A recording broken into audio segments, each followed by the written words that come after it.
Good evening and welcome to the big story. Now, the monsoon has wreaked mayhem across India, from Himachal Pradesh to Uttarakhand in the north to Wayanad in Kerala. The scale of destruction is horrifying.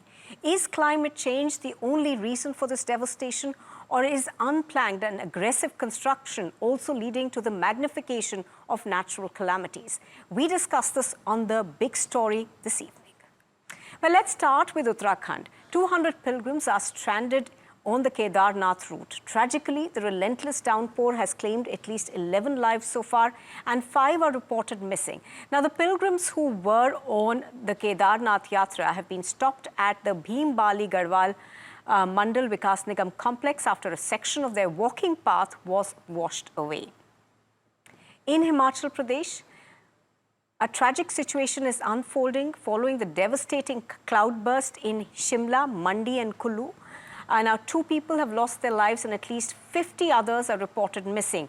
The cloudbursts have caused extensive damage across these 3 districts, with numerous homes, schools and hospitals that have been affected.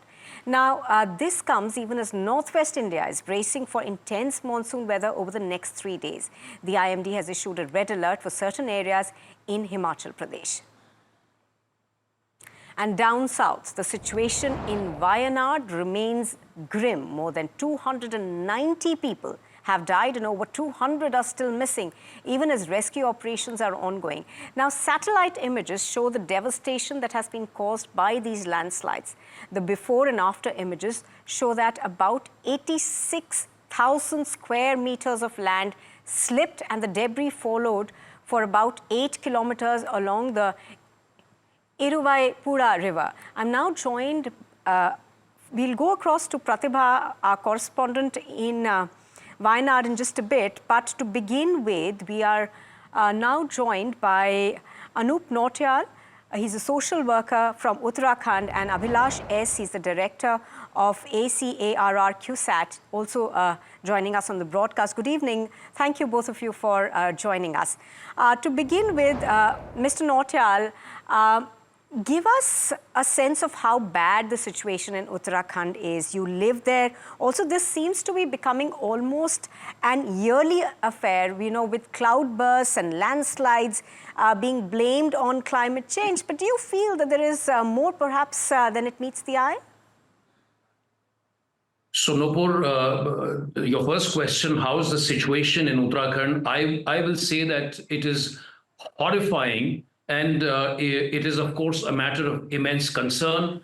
But I think in the big picture, the sad reality is that this is what, in the month of July and August, this has literally become like a repeat. Every monsoon, we are going through the same visuals, we are going through the same stories, and we are going through, this entire saga of apathy, a very, very casual attitude when it comes to, everything linked around with that. When we look at the big picture, because you started off, another thing was with climate change. Is it only climate change? And along with climate change, I can attribute 5 C's. And of course, this holds very, very true for our country. But of course, I speak here for Uttarakhand. And the 5 C's are one of cement, concrete, construction, contractor, and corruption. So it is these 5 C's that are defining the so-called development saga in Uttarakhand. And nobody is, of course, against development, but the kind of development that we are seeing, so-called development that we are seeing, ironically also, another dimension to this whole landscape of development is the numerous reports that are, coming from various experts, whether it is the melting glaciers, whether it is how roads are being made, how muck is being thrown. But there is not a single word, from our government, from our authorities, as if, they have just sort of taken this within themselves, that this is something which is going to happen. Last year also, 2023 monsoon, you will recall and remember the horrifying visuals that came out of Himachal Pradesh. Damages to the tune of 12,000 crore were attributed, and Uttarakhand to more than 1,000 crores. Then in the month of November, we had the infamous Silkyara tunnel, where 41 men were trapped for 17 days. In the month of October, you had the Tista floods in Sikkim. And January last year began with Joshimath. In the monsoon of this year, when we are in the middle of the monsoon, from 15 June till today, in the last 45 days, 72 people have died, 168 are injured, more than 800 houses have been partially or fully destroyed, and countless roads in hundreds are closed. So this is the grim picture here in Uttarakhand. But as I said, that this is an annual feature. The only difference is that its intensity, its frequency, and its damages are increasing year by year. Government, authorities, bureaucrats, everyone is totally helpless. It's a very, very reactive attitude. And frankly, what is it that they can do? Because they are driven by these 5 C's, as I mentioned earlier, of cement, concrete, construction, contractor, and corruption. One more thing, Nupur, I can add, and then, of course, you'll have other questions as well. Uttarakhand is also passing through a severe population explosion of sorts, and there are different ways at which we are looking at this population data. We are looking at how India has grown in the last 23 years, because the last 2 census we had were in 2011, 2001. From 2001 till today, while Indian population has increased by an estimated 40%, population in Uttarakhand has increased by 47%. The rate of population growth in Uttarakhand in the last 5 or 7 years has been exceptionally high. And when we look at the state, there are hill areas and there are plain areas. So this growth is not even. And it is 3 things which are fueling this. One is migration. The second is urbanization and this whole phenomena of carrying capacity. So net, many, many concerns, Nupur, which all get aggravated in the months of July and August. All right. So what you seem to describe is a mammoth problem with little solutions coming to it so far. I'm going to come back to you, Mr. Nautiyal. Coming to you, Mr. Abhilash. Now, earlier on when we were speaking, you seem to suggest that climate change is something that's upon us. And what we are seeing in Kerala is a result of that. The frequency and the amount of rain that is falling there is unprecedented. And this is something that your research is suggesting. So take us through what are the main pointers of what you've delved into? Yeah, this is it's a pathetic situation here in Wayanad as well, because this type of event normally occur in Himalayan, sub-Himalayan region. But if you look at recent GSI report, the total number of landslides during 2015 to 2022, almost like all over India, there were like 3,500 landslides. It is just a formal recorded landslides from GSI combined with the NRSA. They are out of this 2,200 plus landslide have occurred in Kerala. Then you can just count on this, how Kerala is becoming a fragile zone to this type of landslide events. So if you look at our research, mainly focused on this towards this landslide and what are the causes, climate factors to this, we found that if you look at 2019 case, so this 2019 landslide occurred almost close to this Mundakai event, which is close to this Puttumala. It is almost like 2-3 kilometers, just 2-3 kilometers away from Puttumala. So that itself suggests that this land is highly susceptible to landslides. So in our studies, what we found is that earlier, if you look at the last 30 years of data, we analyzed the last 30 years of data. Most of the landslides along the west coast, because west coast, the Western Ghats, which is starting from Kerala all the way up to Gujarat, we find that most of these landslide hotspots were found earlier between Mangalapuram and Goa or up to Maharashtra. So that was the hotspot for landslides, and that is mainly because the intense rainfall, extreme kind of rain events were happening in that belt. So that is what most of the landslides were concentrated along that belt. And that is why during monsoon season, we normally hear 2-3 landslide event along the Konkan region. That is where the Konkan Railway is running from Kerala all the way to Mumbai. So what in our study after 2019 Puttumala Kavalapara event, that also claimed almost like 40 plus people's lives. There what we found is that the Southeast Arabian Sea is becoming a breeding ground and a hotspot for deep development of cloud systems. So the cloud system in the Arabian Sea is getting more deeper, very close to the Kerala coast and covering the southern part of the Konkan region.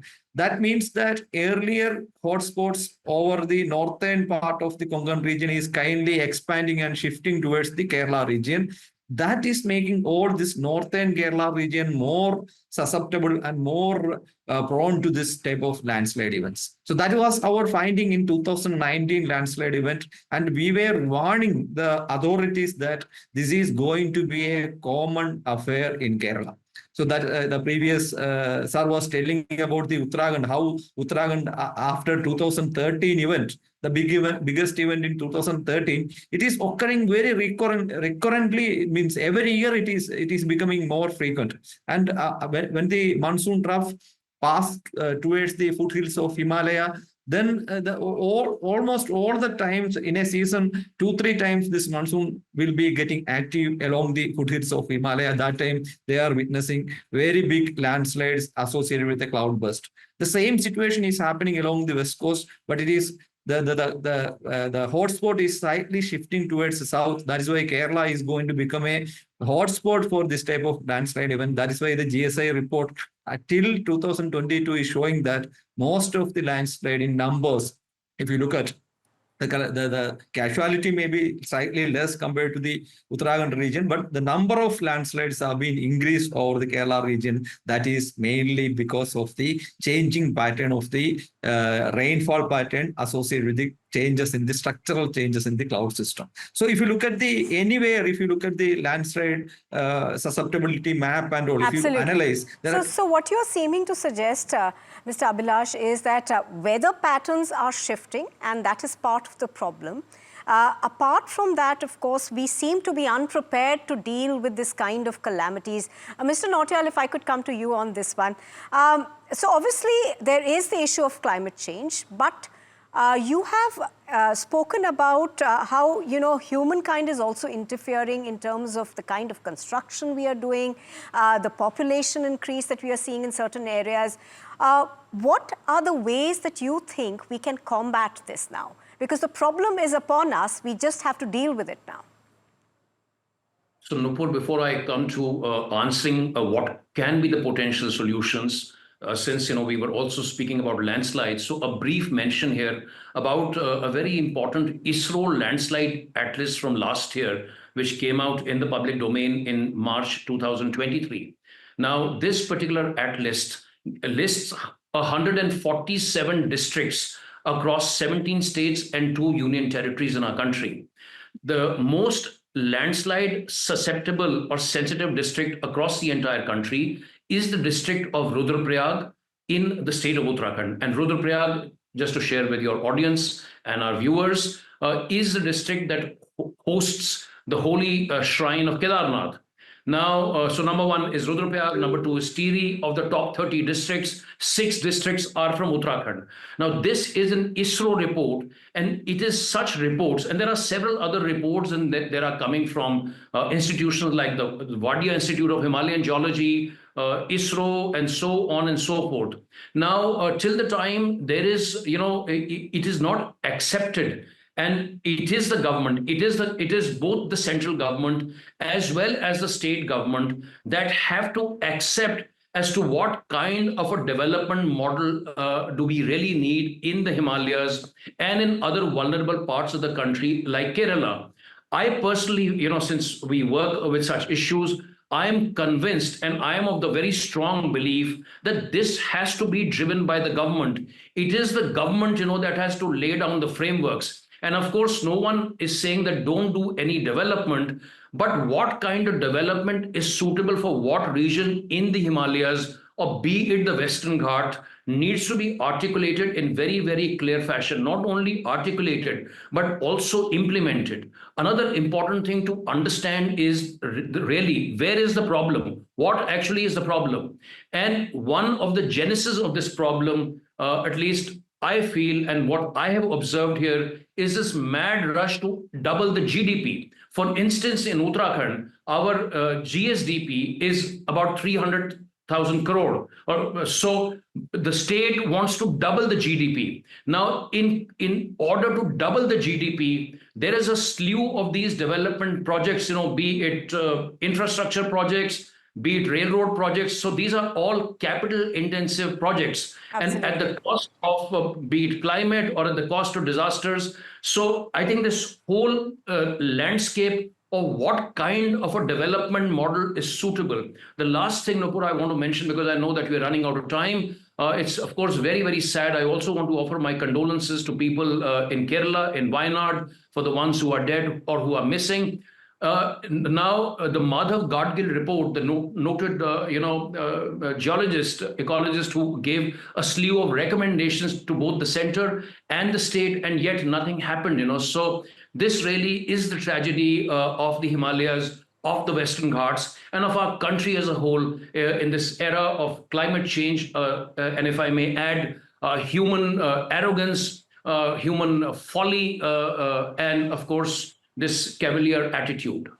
Oh, yes, absolutely. As you're pointing out, of course, it does appear that there can be solutions, but as of now, the governments, both at the center and the state, are not looking. We're only looking to do stopgap arrangements, not really looking at the whole huge entire framework. Any last words, Mr. Abhilash, that you'd like to add upon this? What is the way forward? How can we take care of this? Yeah, only way to means adapt to this situation is we cannot stop this type of cloudburst even in future, because it is happening all over the world in response to climate change and global warming. So we cannot stop that. Only way out of this is that we have to make our environment and our landscape more healthier to accommodate for this situation. If you look at there are most of this landslide, whether it is happening in the sub-Himalayan regions, Uttarakhand, Kedarnath, or sub-Himalayan other regions in the Himalayan belt, or in the Western Ghats, it is the triggering mechanism, though the primary triggering mechanism is the rainfall, because the rainfall, most of the landslide is being induced, as at least in Western Ghats, most of this landslide, 90%, 95% of the landslide has been triggered by rainfall. But being said that,